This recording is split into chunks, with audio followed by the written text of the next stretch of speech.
shall work about multi-scale approach for modeling the mechanical behavior of historic masonries. I'm Antonio Bilotta, as I already said, Professor Dell'Isola, and this work is done together with Francesca Tedesco and Emilio Turco from University of Sassari. Where this work comes from? This work is motivated by a research project, MADAR, that is about the mathematical models for the simulation of the structural degradation phenomena in archaeological sites, and is an application to archaeological park archeologico di Porto Torres. Which are the problems that we have to solve in this case? We have the problem to describe very complex geometrical objects, to model also very a constitutive behavior of solids that are composed by different kinds of materials. Also to take into account the environmental conditions, and finally also to link together several competences and viewpoints. The project is composed by several kinds of people, so archaeologic, also architects, so there are several kinds of competence. Today I will talk about the work that we have done until now about the modeling of the constitutive behavior of this kind of objects.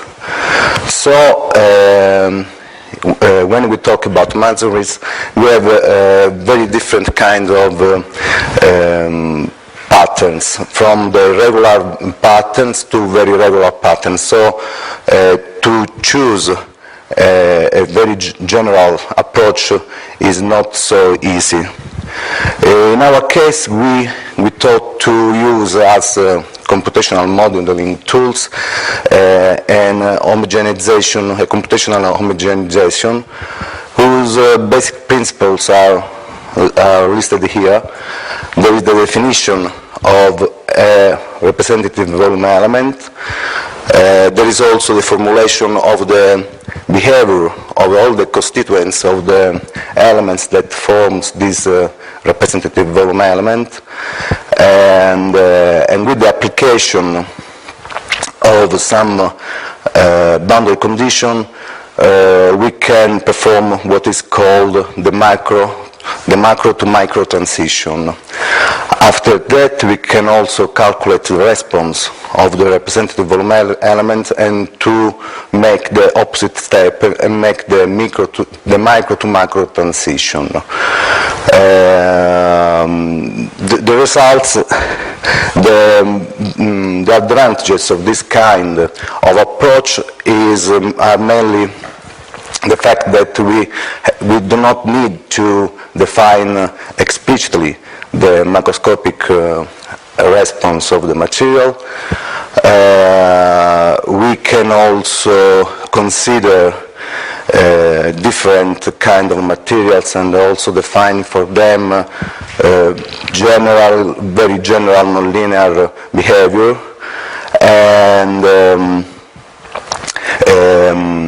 at the level of the micro level, we have to solve a standard boundary value problem that can be solved with standard FEM strategies. This is the summary of this kind of approach. There is the application of the boundary condition to the microstructural shell. After this application of the boundary condition, there is the solution of the problem at the level of this simple cell, and then there is the output, the computation of the stress response of these microshells in order to give the response to be used at the macro level.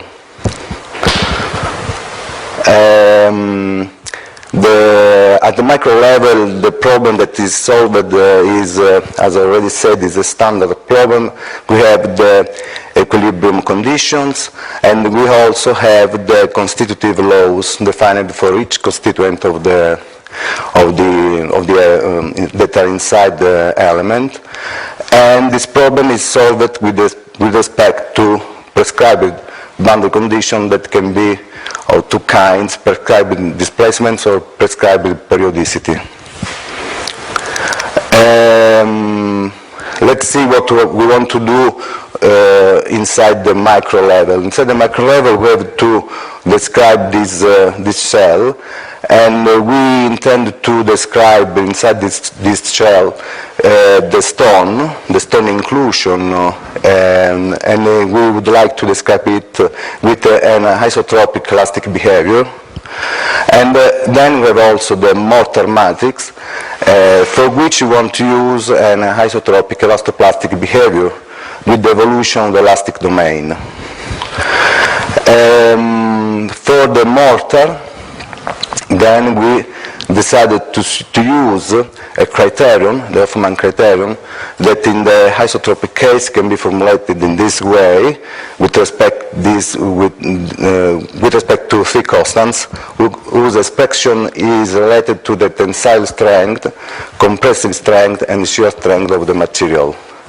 This criterion can be also used in other conditions because it's very general, and it can reproduce easily also the behavior, like for example the Hacker-Prager condition. So is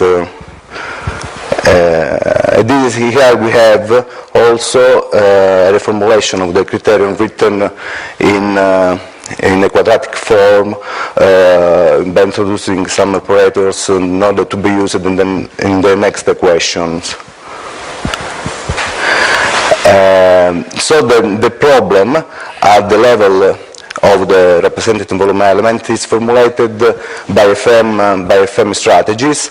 We have the equilibrium equation that are solved at the level of the displacement degree of freedoms. This is solved with respect to all the degree of freedoms of the mesh. And then we have the constitutive equations that are instead solved at the level of the generic Gauss point of the mesh that we use for the representative volume element. This is the numerical solution, for example, that is used at the level of the generic Gauss point. It's a standard Newton-Raphson iteration. What I will show now is a numerical discussion on how we want to choose, or how it's possible to choose the microstructural cell. We can, for example, to consider a simple unit cell that is composed by a very simple pattern, for example, with only one stone inside and some mortar around, or we can also consider a more rich description with more stone inside this shell and the matrix around these stones. Obviously, it's possible to have a more rich description of the macrofields using this kind of microstructural shell. So, in the numerical experiments that I will show, we considered a simple cell that is shown here. For the moment here you will see only rounded inclusions, and we have in this case only one inclusion, the stone, and the matrix around. In this case we have more stone inclusions with different shapes, but the percentage of stone is equal in both cases. To solve this problem we used C++ FM code that can be perform elastic and dynamic analysis, also step-by-step nonlinear analysis with Rix control of the step size, and the code use some library, the patch and the Zlepch libraries, in order to make computation on very large system of equations. Here we see first the case, we have the simple volume element, and where we applied a constant homogeneous traction in vertical direction, and we have that these are the the parameters used for the mortar and for the stone, and this is the initial distribution of the Hoffman stress inside the domain. As you can see, there is the evolution of the equivalent plastic strain during the application of this kind of boundary conditions. Here we see also the computational step, the computational time that required the analysis, for example, 2.7 seconds for one step, 0.8 for one iteration. This is important because next we have to make also the analysis on the global structures, and this representative volume must be solved on each gas point of the element, so this is important for a prediction of the computational cost that will be done. We have the same load case, boundary condition case applied to more general representative volume element, and this is the initial distributions of the Hoffman stress, and so the hypothesis of elastic behavior for the stones is not so can be considered a good hypothesis in this case of volume element. We are working now on the further step to be introduced in this computational tool, and in particular we are working on the modeling of the evolution of the material strengths. For this we thought to introduce the evolution of the tensile strength and the compressive strength and shear strength on the basis of this kind of damage behavior. This is the tensile strength. We have only this kind of evolution, and for the compressive strength we have first an anchoring phase and then a softening phase. This evolution is linked to the